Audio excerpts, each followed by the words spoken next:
Hey everyone, what's up? Parker Lennon here at Viking Row yet again. And I know that when you first get started with kettlebell stuff, a lot of times you might not have one at home or might not have one readily available in your gym.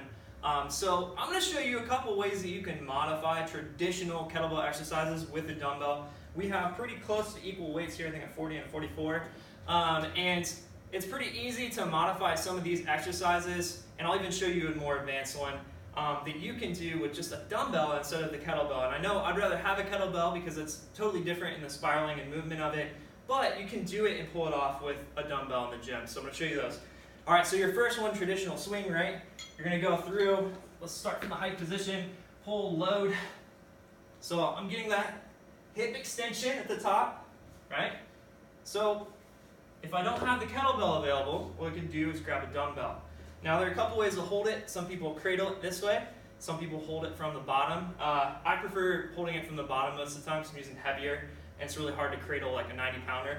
But what you can do is either this way, cradling, or this way, okay? So I'll show you both. Again, it's not gonna be exactly like a kettlebell, but it's pretty close. So I'm hip hinging, catching on the bottom.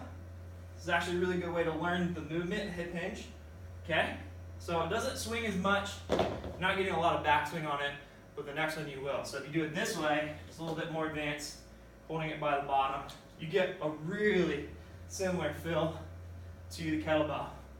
Harder to hold, so if you're working on that grip strength, this is a great exercise. Good for rock climbing if you're ever into that. So the other ones that you can do, hip hinge. So we just did the harder version of that, but hip hinging, same thing as a kettlebell.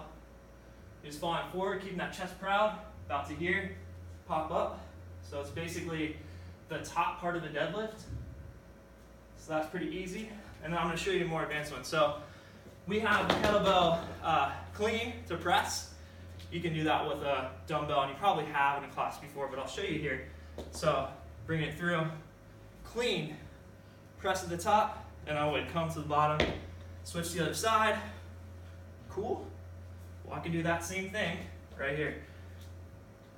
Remember, you're going to get more range of motion on the bottom with a kettlebell, or a dumbbell as opposed to kettlebell, because the handle's a lot higher. So coming down here, boom, press, meet in the middle, that song they always play, and press.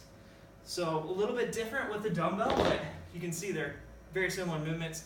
That's one way you can pull off 3 different exercises with just the dumbbell as opposed to kettlebell. Thank you for watching. Leave your comments below.